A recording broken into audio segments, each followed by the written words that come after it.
tiempo de entrevista. Estamos recibiendo a Karina Sosa, que es la presidenta de la Asociación de Trabajadores de la Seguridad Social, o sea, el sindicato que nuclea a quienes se desempeñan, trabajan en el Banco de Previsión Social, en el BPS. Y en parte, esta entrevista tiene su origen en algo que ocurrió en este programa el martes pasado, porque ese día el senador nacionalista Sergio Botana, entrevistado justamente aquí, al analizar los motivos de la derrota electoral de hace un año del Partido Nacional, reiteró críticas que ya había hecho hace un año al trabajo del personal del Banco de Previsión Social. Agrego, también en aquel momento al trabajo de funcionarios y funcionarias de otras dependencias públicas, pero en particular habló, y lo volvió a hacer el martes aquí, del BPS, ya que dijo en aquel momento, y lo volvió a decir ahora, había en los tiempos previos a las elecciones determinada cantidad de trámites jubilatorios pendientes y atribuyó intenciones, si no a todo el personal, por lo menos a parte del personal, y eso motivó justamente esta invitación a Karina Sosa, que ya está aquí para hablar de ese tema, dando la respuesta, pero también de otros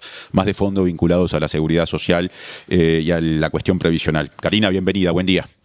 Buen día. Bueno, primero que nada agradecer el espacio, porque siempre es importante que a los trabajadores se nos escuche, porque en el último caso y en el último momento somos los que tomamos el trámite para resolver los problemas de la gente. Y un poco la intención no es solo responderle al senador Botana, que bien podemos hacerlo, ya lo hemos hecho en otra ocasión, sino más que nada darle una mirada a la ciudadanía de por qué pasan estas cosas, de si el senador no se siente funcionario público porque ataca generalizadamente, y si en su condición de funcionario público también al servicio de la ciudadanía, no entiende él que tiene algunos privilegios que los funcionarios públicos no tenemos, y no sabe que nosotros estamos regidos por reglamentos, estatutos, leyes, normas y una cuantía de cuestiones legales que cumplimos para ejecutar nuestras tareas. Entonces, en ese marco nos gustaría más que nada darle un paneo general a la ciudadanía de cómo surgen estas situaciones, ¿verdad? Él ha sido electo por la ciudadanía, por las urnas, para representarnos como senador de la República. En algún momento también fue intendente de Cerro Largo, si no me equivoco. Sí, fue en 2 periodos. Perfecto. También es economista. O sea que conocimiento técnico también tiene, no es como cualquier otro legislador que tal vez ni siquiera tuvo contacto con la academia como para tener conocimientos de los procesos y los procedimientos de las cosas. No lo digo peyorativamente hacia el resto que no pueda tener un título universitario, lo estoy diciendo desde el punto de vista de que una persona más preparada debería de tener otra forma de comunicarse con la sociedad. Esto lo que genera es mucha violencia hacia el funcionariado público, que justamente es el mismo que el día de ayer, yo en oficina trabajando comúnmente en una andanada de consultas de un problema particular que hubo con los sistemas informáticos, tanto mi jefe como mi supervisor, el gerente, todos se ponen a disposición a trabajar. Yo no he visto ningún senador que se sirva a sí mismo, no sé, el cortado, el café que toma. Nosotros sí, las jerarquías del Banco de Previsión Social que han tenido que arremangarse para sacar adelante problemas preexistentes por las formas de la organización del trabajo, lo hacen, y lo hacen con toda la vocación. Por lo tanto, no es de recibo que dentro de la autocrítica de la pérdida de un gobierno se le achaque la responsabilidad al funcionariado público, muchísimo menos del Banco de Previsión Social, ¿verdad? Lo que dijo aquí Botana, simplemente tomando capaz que el pasaje del tramo de la entrevista en el que se refirió a este tema, por ahí más fuerte, fue algo así como, textuales palabras: ¿cuántos jubilados no se pudieron jubilar en el periodo pasado porque les demoraron absolutamente todos los trámites en el BPS? Ahí se posiciona en la acumulación de trámites, que dicho sea de paso ha sido algo que ha manejado públicamente en más de una ocasión la actual presidenta del BPS, hablamos ahora de otro gobierno, Jimena Pardo. Con respecto a ese problema, el de la acumulación de trámites jubilatorios, ¿qué dice el sindicato? Bueno, el sindicato... notas de prensa pueden buscar, en la web van a encontrar un montón del último periodo de gobierno y del último directorio del BPS, donde nosotros reclamábamos ingreso de personal de forma desesperada, porque en el interior del país, por ejemplo, que tenemos 90 oficinas en total, algunas menos, 86 creo, si no mal recuerdo. Nosotros tenemos hoy 780 personas trabajando y éramos 1.100 antes de que iniciara este gobierno. antes de que iniciara el anterior. Sí, claro. O sea que de 1.100 a 780. O sea, se perdieron, no sé, 300 total, cargos más o menos ahí en el interior. En total, el Banco de Previsión Social, cargos reales, tiene menos de 3.000. O sea, en muchos de los casos, las intendencias municipales de algunos departamentos tienen más personal que todo el BPS, que está presente en cualquier localidad pequeña que tú vayas, vas a encontrar una oficina del Banco de Previsión Social. Y además, agregándole a eso, los tenemos contados 511 funcionarios con causal jubilatoria. Quiere decir que si esos 511 se fueran de golpe sería un problema para nosotros porque no está el trasvase de conocimiento que se hace de generación a generación, que es tan importante para la consecución y la realización de las tareas. En este punto concreto que tú me preguntas sobre el retraso, bueno, acá tenemos muchos factores. El primero y el principal fue la reforma jubilatoria del 2023. Hubo una comisión de expertos, recuerdan que la presidía el doctor Saldain. Esa comisión especial recibía insumos para trabajar de un sector específico de BPS, la Asesoría General en Seguridad Social. Mismos funcionarios que tuvieron que seguir haciendo todo el resto de tareas que ya hacían, y fue un trabajo bastante complejo. Es un trabajo técnico, puntilloso, delicado y no puede equivocarse. Entonces, la comisión de expertos trabajó sobre la base de trabajadores del BPS. Ahora estamos en el proceso del diálogo social. Sí. La misma gente sigue trabajando para el gobierno, además de todo lo que hace para la interna del banco. Eso hay que rescatarlo. Lo otro que hay que rescatar es que las modificaciones de la ley 20.130, había un decreto reglamentario de la norma que tenía que aplicarse a partir del 1 de agosto de 2023 y el día antes llegaba el BPS. Esa ley es la ley de reforma del sistema previsional que se aprobó en el gobierno pasado. Sistema previsional común, sí. El 1 de agosto, no sé si recuerdan, pero el 1 de junio, el 1 de agosto y el 1 de diciembre de 2023 ya habían modificaciones que impactaban directamente en las tareas del BPS.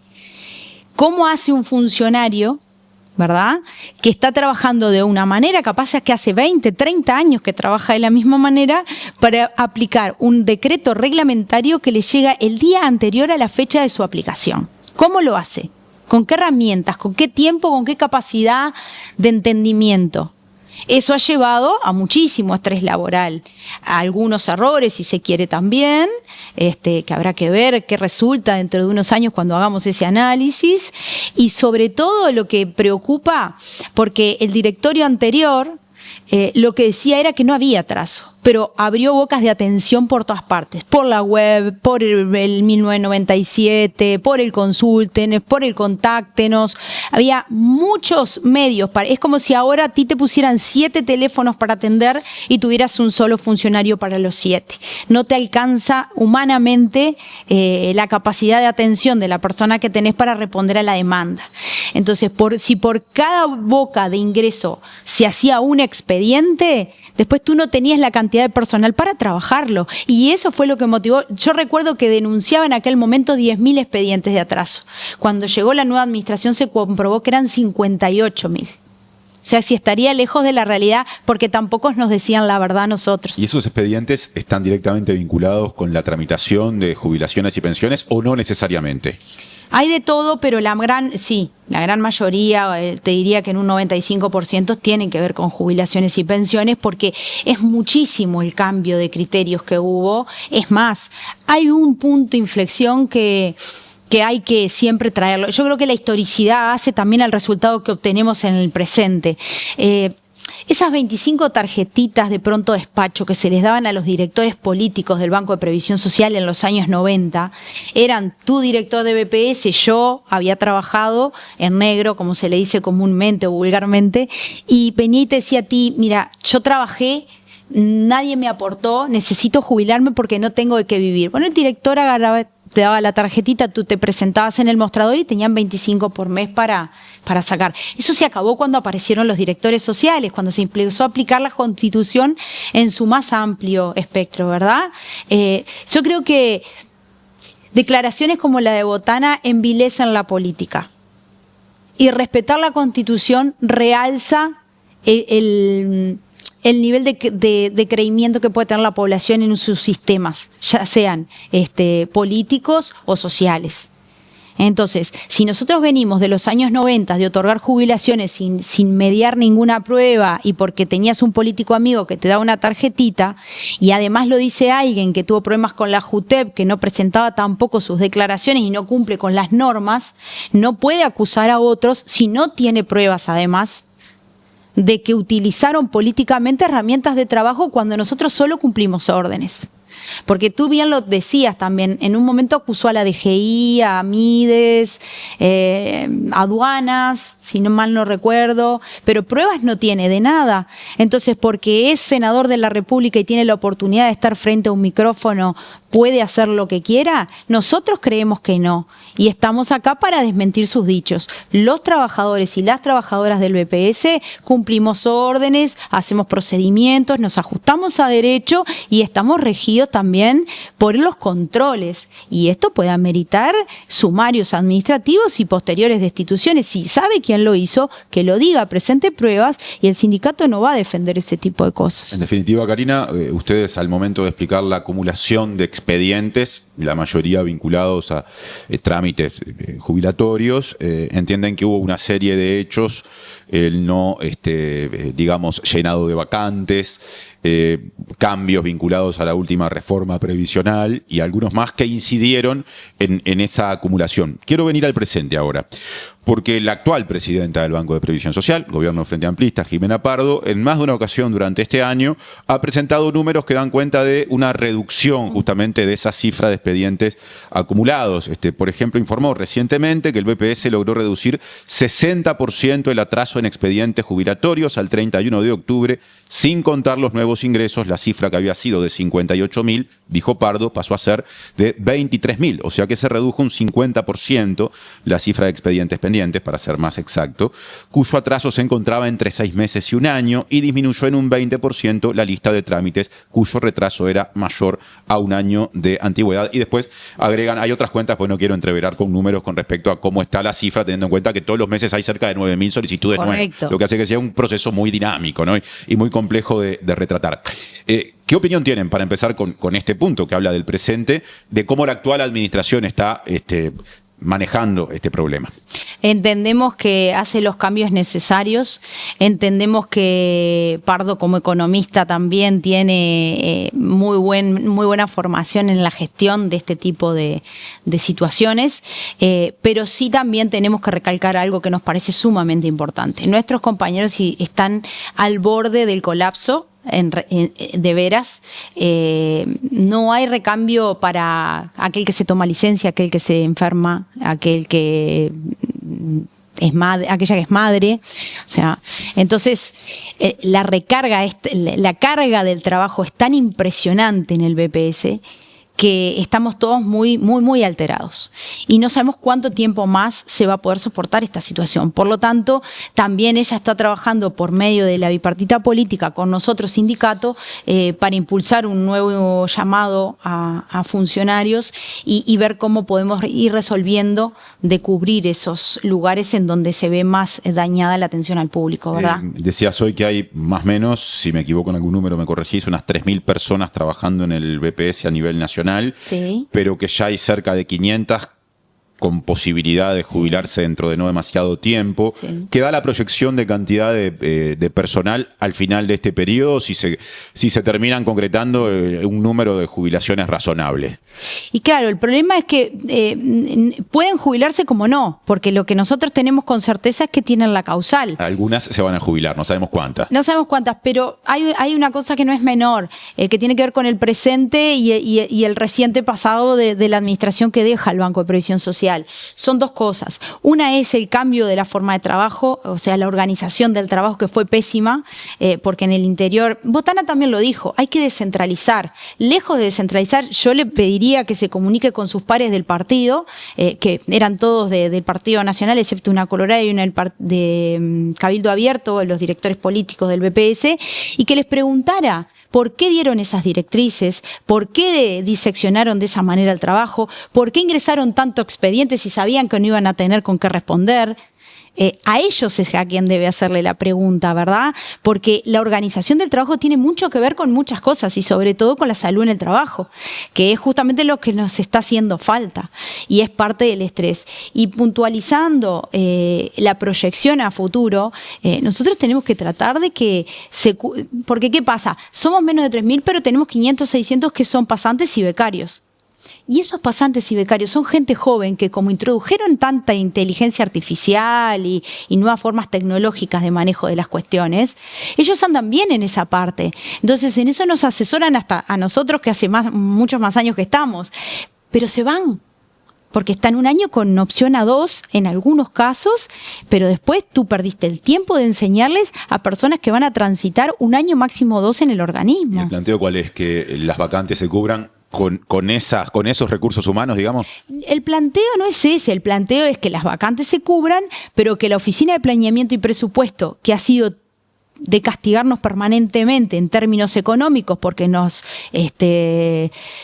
cada vez nos resigna más partes del presupuesto a sabiendas de que BPS es un organismo de seguridad social y no es un gasto, sino una inversión para la población en políticas públicas, tengan también la sinceridad de decir que nos está pidiendo que cumplamos un 85% de un compromiso de gestión con un personal sumamente agotado, con un personal sumamente estresado, con un personal sin la capacitación adecuada, que la capacitación es un derecho humano también, con un personal que no está motivado para nada, y que en realidad tendría que revisar esas exigencias que tiene con el BPS si quiere que los resultados sean positivos. ¿Y qué surge de ese ámbito, o qué ha ido surgiendo en ese ámbito bipartito con la actual conducción del BPS? ¿Hay cercanía en el sentido de, bueno, llegar a un número de común acuerdo de cuántas vacantes deberían crearse en este periodo de gobierno? Te lo explico sencillo. En el periodo del Frente Amplio anterior al de la coalición, se iban 3 personas y se jubilaban 3 personas, bueno, o fallecían, lo que fuere, por cualquier motivo que se fueran 3 personas, se reponían 2 vacantes. En el periodo de gobierno de la coalición republicana, si se iban 3, se reponía 1 y no llegamos a completar ese 3 por 1. Y además nosotros tenemos área de la salud, tenemos CRENADECER, enfermedades raras y defectos congénitos. Ahí en la salud tenía que ser el 1 a 1. ¿Ah? Y ahora lo que nos propone la OPP es cada 4 que se vayan, te reponemos 3. Mejoró la ecuación. Ahora, nuestra intención es, si se van 4, tenés que reponerme 4, porque de la manera que estamos trabajando, nunca vamos a llegar a cubrir las expectativas en el sentido de que no nos dan las manos para atender todo lo que es necesario atender a la población. De hecho, mira, un ejemplo concreto, tú necesitas lentes de contacto hoy, en Montevideo solamente tenés la opción de hacerlo por la web.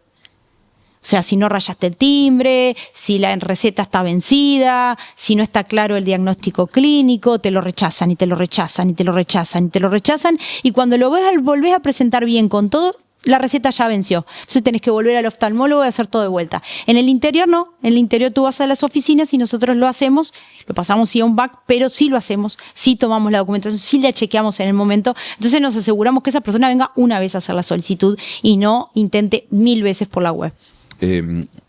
Por lo que decís, la discusión presupuestal tradicional, quiero decir, la que estamos cubriendo periodísticamente en el Parlamento, sí, no resuelve del todo las necesidades presupuestales del BPS, porque por su condición de organismo, si no me equivoco, de servicio descentralizado, ente autónomo en este caso, hay una negociación directa, un vínculo directo con la Oficina de Planeamiento y Presupuesto. O sea, es más compleja la cuestión presupuestal. Ahora, de lo que sí depende de lo que el Parlamento capaz que termina de votar hoy, o va a terminar de votar hoy, ¿cómo le fue al BPS con el proyecto de ley de presupuesto? A nosotros nos fue mal. Nos fue mal porque en realidad nos piden que para el próximo año, que se vota es quinquenal, ¿verdad? El del BPS es anual. Todos los años nosotros tenemos que hacer nuestra ley de presupuesto. No es como el Parlamento que hace su rendición de cuentas. Lo explico obviamente para la gente que nos escucha. Entonces nosotros ahora necesitamos al año siguiente de este presupuesto que se va a votar para este año, reducir en un 1% nuestro gasto. Y el año siguiente del siguiente un 2%. O sea, nos piden reducción, nos piden más ahorro. Nos piden más ahorro a un organismo que no ha ahorrado más porque no ha habido forma de hacerlo ahorrar. pero eso repercute en peores condiciones de capacitación, en peores condiciones edilicias en las 90 oficinas que tenemos a lo largo y ancho del país. ¿Eso sabés dónde repercute? En que en Montevideo tú entras a cualquier BPS y tenés un guardia policial en la puerta, ¿verdad? Bueno, en el interior eso no pasa. Y cuando una persona se enfurece o una persona con su salud mental deteriorada entra a una oficina del banco y nos agrede, nos tira agua caliente, nos insulta, nos golpea los escritorios o nos intenta violentar, nosotros no tenemos ninguna defensa. Estamos solo nosotros frente a la persona que tiene un problema que no ha podido resolver y no tenemos guardias. Y eso se nos viene negando desde siempre. Entendemos que también en Juan Lacase hace como 8 años una persona desestabilizada mentalmente que tenía aprobada una prestación apuñaló a una compañera de BPS que nunca jamás volvió a trabajar y le pusieron guardia 1 año y después lo sacaron. O sea, ¿qué diferencia hay entre el funcionario del interior y el funcionario de Montevideo? O sea que un reclamo tenía que ver con presupuesto para garantizar la seguridad de los trabajadores y las trabajadoras, y por lo que decís, eso no se obtuvo. Y se contrapone también con un gasto que nosotros entendemos que no es correcto. Tú sabrás que nosotros impulsamos el plebiscito de la seguridad social con la correspondiente eliminación de las AFAP. A nosotros nos molestó bastante que se designen 10 millones de dólares para ayornar los sistemas informáticos, porque a partir de la ley 20.130, todas las cajas empiezan a aportar el 5% a las AFAP. Entraron todas ahora en el sistema mixto. O sea que todos aquellos profesionales, bancarios, notarial, militar y policial que no estaban dentro del sistema mixto pasaron a formar parte de la privatización de las jubilaciones.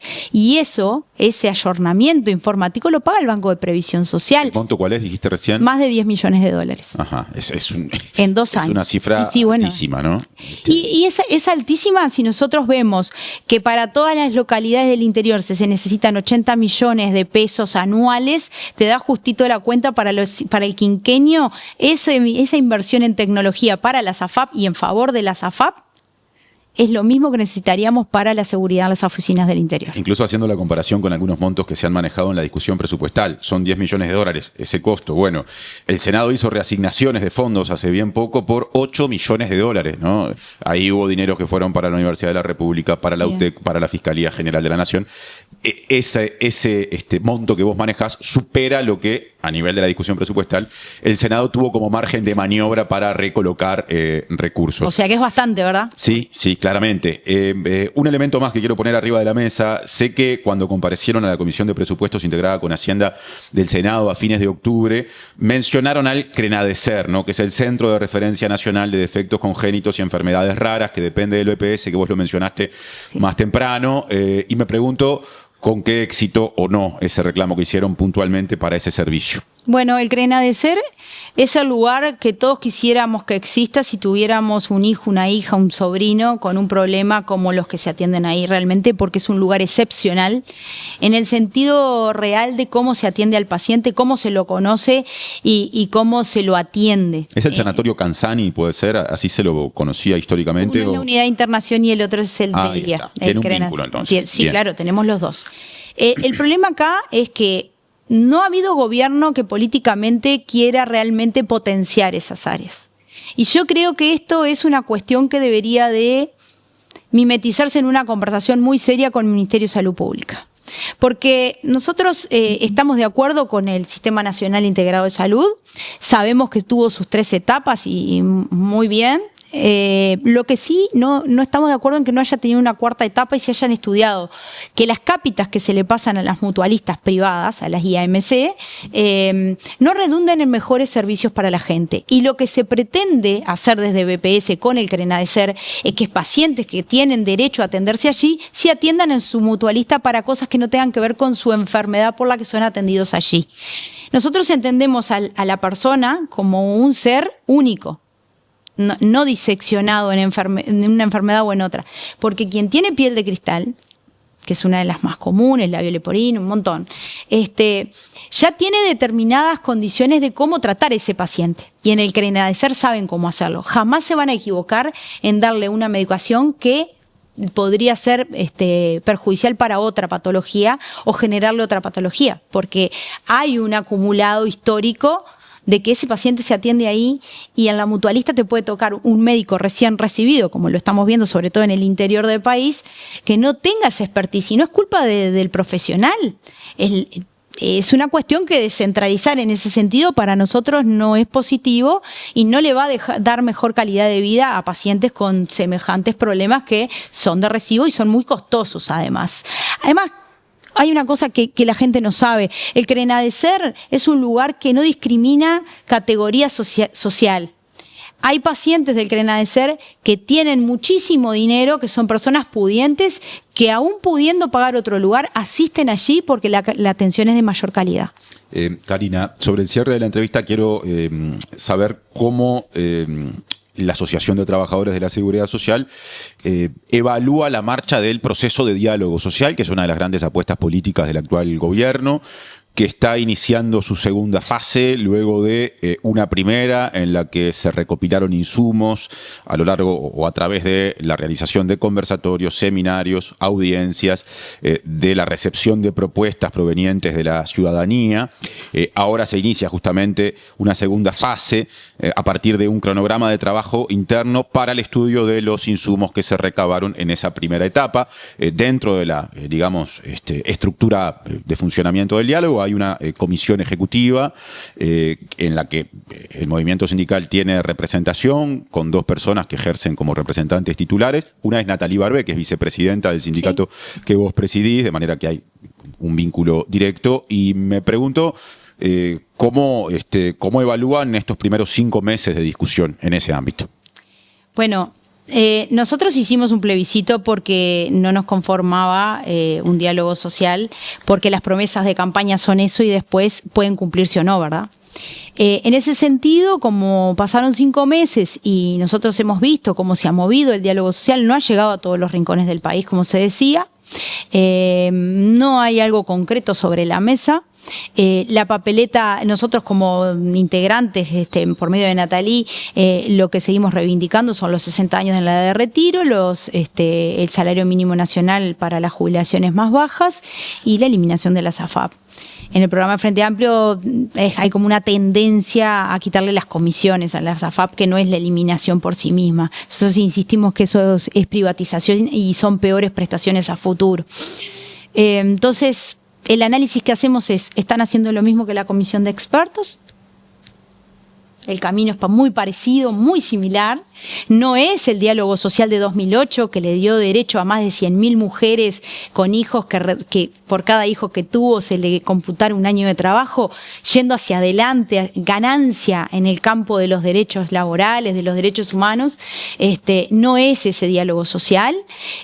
Vamos a esperar cuáles son los resultados, pero mínimamente a mí se me ocurren 2 o 3 cosas para decir de ello. Si de allí no sale que a los 60 años vos podés tener la libertad de jubilarte o no como la tenías. Si de allí no sale que el porcentaje de jubilación bajó notoriamente con la ley 20.130 y eso tendría que revisarse y darle incentivos a la gente para que se quede más tiempo si quiere más allá de los 60. Si de allí no sale que hay actividades que siguen siendo muy penosas y que hay que hacer cómputos especiales para que sean bonificadas. Si de allí no sale que la canasta de fin de año al pensionista que no tiene 65 años también se le pague, porque 17.000 pesos por mes es muy poco ingreso para una persona que está enferma y que solo tiene una pensión, no va a haber servido para nada.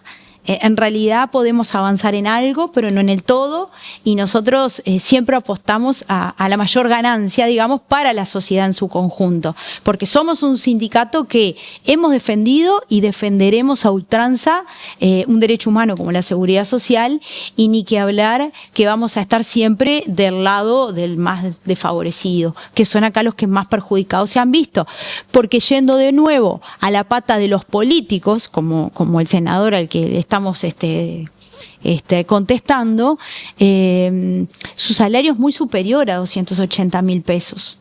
Y sobre ese importe no pagan Montepío, o sea, no hacen aportes a la seguridad social, ni al BPS ni a la SAFAP. Ese es uno de los planteos, que entonces, esos salarios paguen en relación. Podría ser, tope, sí, podría ser, ¿cómo no? ¿Por qué no? ¿Por qué no son solidarios con el resto de la población? Sí, la verdad es que queda como muy enclenque y vos decís, pensar que el trabajador que mete 12, 14 horas, porque entre que viaja de San Javier hasta acá, en bondi, con calor, con frío, y si quiere tomar un café tiene que pagárselo, esta gente paga hasta 200 y algo de 1.000 pesos y después todo el otro se lo guarda en el bolsillo y además le sirven sus aperitivos. Entonces vos decís... Sobre el cierre, estamos casi que pasando el tiempo. Te pido 2 respuestas lo más puntuales que se pueda sobre temas vinculados con el... Para empezar con el diálogo social, el otro miembro representante titular del movimiento sindical, Carlos Clavijo, en esa comisión ejecutiva del diálogo, a mitad de año había declarado en Radio Monte Carlo que uno de los objetivos de la representación del PIT-CNT es que del diálogo surjan cambios al régimen de aportes patronales, ¿no? Que hoy está ligado a la masa salarial y que pase también a tener un componente en función de los ingresos empresariales. ¿Ese es uno de los elementos que efectivamente se persiguen, uno de los objetivos políticos que se plantean? Y en definitiva, si tú te pones a pensar que hay empresas que consiguen exoneraciones impositivas y después mandan al seguro de paro 700 trabajadores, sí, es uno de los puntos que hay que revisar, claramente. Eso ya está en un documento de otro congreso anterior. Validamos totalmente la palabra de Clavijo. Por último, en un material propagandístico, y esta es la última pregunta, de la Asociación de Trabajadores de la Seguridad Social, no se descarta, o por lo menos así lo entiendo, una eventual nueva consulta popular o proceso que termine, por ejemplo, en algo parecido a un plebiscito como el que hubo sobre seguridad social, que recién enumerabas sus 3 pilares fundamentales, en simultáneo con las elecciones nacionales del último domingo de octubre del año pasado. ¿Efectivamente lo están contemplando? ¿Es una puerta que no está cerrada? A título personal te diría que sí, porque necesito y quiero creer que la gente va a seguir luchando por esto, porque la peor cara de una reforma jubilatoria se ve a los 20 años de interpuesta, no se ve enseguida. A pesar de que esta reforma enseguida tuvo acciones directas contra los ingresos de la gente que más lo necesita. A título colectivo, creo que sí que podríamos tener el respaldo suficiente como ATCS para seguir peleando por esto, que nos parece 1.600 millones de dólares iban transfiriendo ya las AFAP en agosto de este año. Desde el BPS. Ajá, bien. Sí. Karina Sosa, da para seguir hablando de esto. Simplemente estamos llegando al final del programa. Muchas gracias por la visita. Y bueno, como hay procesos que están en curso, digamos, y no están cerrados, volveremos a hablar más adelante. Bueno, muchísimas gracias a ustedes.